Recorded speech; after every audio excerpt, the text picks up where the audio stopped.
He stayed out on that stop. They actually came in and pitted lap 57. He was really loose, so they had to come in and pit. Now he said the car is really good on the right side. You see his team owner, Dale Earnhardt Jr.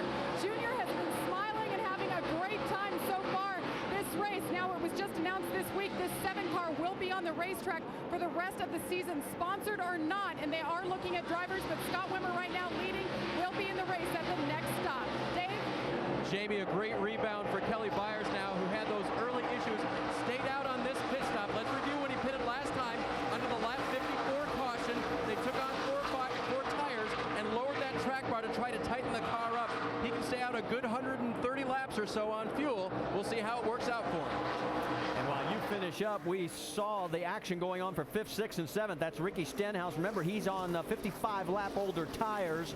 And here you go with the 18, Kyle Busch going underneath him. Yeah, and it's really going to be a while before that amount of laps on the tires starts to make a difference, Andy. You said you found out yesterday Carl Edwards had 70-some laps on the tire and ran his fastest lap. Yeah, I talked to Blickensdorfer, his crew chief, and he said that their fastest lap in practice, they had 70 laps on the tires. They were making changes with their car and felt like they made it better, but it just tells you that this tire holds up well. Joey Logano going underneath the 6 of Stenhouse, and here comes Greg Biffle to follow suit as well.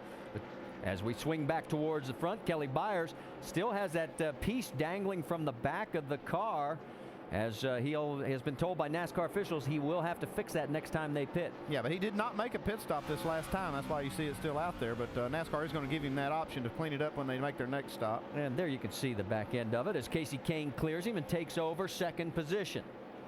So right now, here comes Carl Edwards trying to put him back to 4th. I tell you, Casey Kane has really been impressive today. He's made passes, most of them on the outside. We see Carl take that 3rd spot away, but Casey has been able to pass that on the inside too. So clearly the car to beat today so far. Well, remember, as we look at this schedule, holy smokes, this is getting good all over the place. Well, Stenhouse is doing a good job of working the outside, and Joey Logano just can't make the pass down there, and it's really costing him. You see right here, Brad Keselowski might get this spot away from Logano. The 20 car is definitely faster. He just can't get past that 6 car because he's got the groove. Yeah, and he just can't get in the throttle like he needs to. I would say his car is probably loose right now. The air pressures are down, and he's just not able to make that car go off the corner and accelerate like he wants to, and he's losing 2 and 3 spots.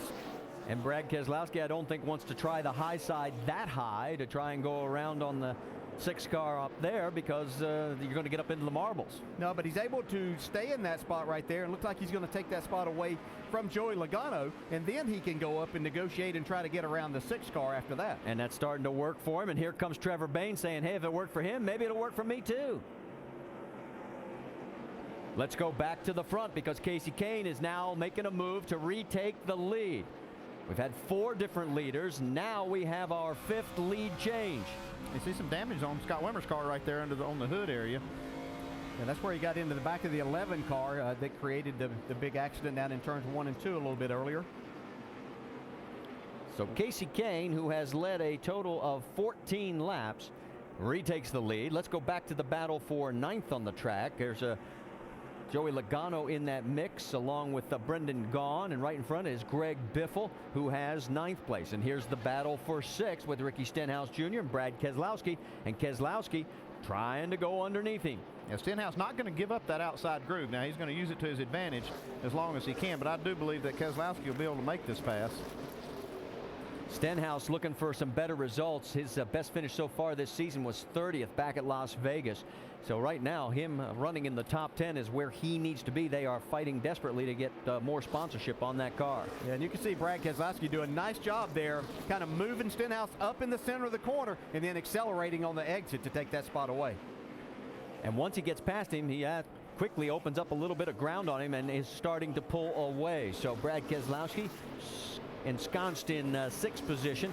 His next target will be the Kelly Byers 88. Remember, Kelly, one of those 4 cars that did not pit, and he's sort of falling back through the field. I can tell you that Carl Edwards, while we were watching the battle for 6th, has gotten around Scott Wimmer, put Edwards into 2nd position. Yeah, he's a couple of tenths faster than the leader right now, Casey Kane. So we're going to see a challenge for the lead here in a few laps while we watch this battle. That's Justin Allgaier. We're on board with Kevin Harvick, and right up in front of them is the 62.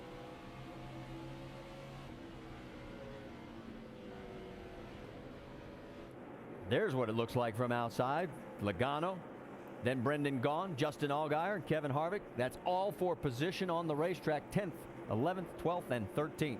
Yeah, and I would venture to say that majority of the races of those 5 that Kevin Harvick's won here was being right on the bottom of the racetrack, and that's not the fastest way around right now. Kevin, of course, got his first win as a car owner in his own car right here. And as we go back to the race lead, the 38 of Kasey Kahne may have a problem. Doc, what's going on? This radioed in, Marty, that the water and oil temperature are just started going up very, very briskly. He said, I'm concerned. Stuart Cooper, the crew chief, talking with him now, saying, looks like the grill may be pushed in a little bit when you were trying to work through traffic, so we'll be ready to cool it off. They had turned the fans off during the red flag, and I think he had forgotten to turn one of the fans back on. And we've got a crash in One's backwards. James Busher. Yeah, we've got another car on the wall also, Coleman Presley. 23 of Coleman Presley as well. Coleman's got the back end all smashed in. We'll fix it right and here. Trevor Bayne involved in his second incident of the day. So it ends up being a 3-car deal. Well, the 1 and the 99 have already had a issue earlier in the race, and we'll have to go back and see the replay here because we didn't catch that live. Bayne was running 12th. Presley was running 16th. Yeah, I was thinking that Coleman Presley may have slowed down and got hit from the rear and turned after all of this had taken place. Ooh. I think that answers that. Boy, Busher just went right up into him. And then... See, right behind him, Coleman Presley probably got out of the gas because of this accident in front and got hit from behind. Well, this was, as I said, the 1 and the 99 had problems earlier, and that sure looked like a little bit of payback right there. I don't know if anybody's going to benefit from that deal, that's for sure. As looks like Kasey Kahne, you can see on the right side of your screen, yes, he has come down pit road. As remember, they were having heating issues. Yeah, he has to give up that track position, but you can't stay out there. If that temperature is up out of the zone that you feel like that you can finish the race, you've got to fix it. Vince? Well, Jerry Baxter, the crew chief, just told his crew, if we lose a lap or two, don't worry about it. Let's make sure we get it fixed right. And Trevor Bayne immediately called over, as guys you indicated, he thought he was turned on purpose. And you see the damage on the right side. They continue to work on the 99, and it's unfortunate because they had just had a great stop after that red flag that put them back into the top 10. Doc? Well, this was a big break for Kasey Kahne. They were going to have to pit within 4 or 5 laps anyway. Now he is on pit road, the hood up there, pulling the grill out, and they have the cool down hose engaged. And they're going to try to force cold water in through the engine. That's why they have the hose attached there, you see, and they're trying to peel the tape away from the front grill. Kahne would have had to pit in less than 10 laps, so a huge break getting the yellow flag for him to be able to come on pit road here. And the crew, as you can see, the steam is already reduced markedly over that overflow. As this all continues under our 4th caution of the day, we'll remind you that you are watching ESPN on ABC.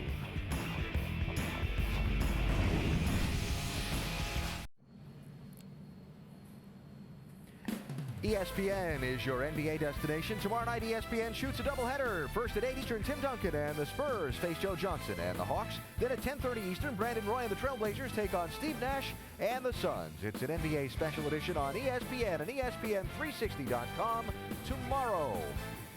Just past halfway here at Bristol Motor Speedway, Kasey Kahne gave up the lead to Carl Edwards just before the fourth caution flag waved.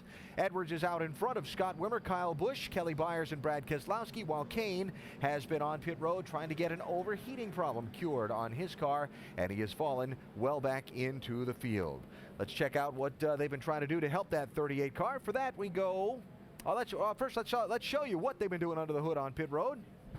Yeah, it looks like the grill's all clogged up a little bit. They got to put a little water in this thing right now to cool it down, and that's what they're doing also, because the water temperature gauge is buried in this car of his, and so they're cooling it off, getting the grill fixed.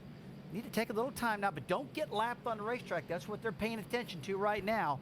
Looks like they're going to close the hood here in a second and get them back out there. I'd probably come back in, though, and try to address this thing again, Brad. Yeah, it looks like that'd be the best thing to do, especially as they're pumping that cold water into that race car, trying to cool that motor off. Let's get a little more idea of what they're doing under the hood. We go to our Craftsman Tech Garage. Tim Brewer's show and tell time. Tim?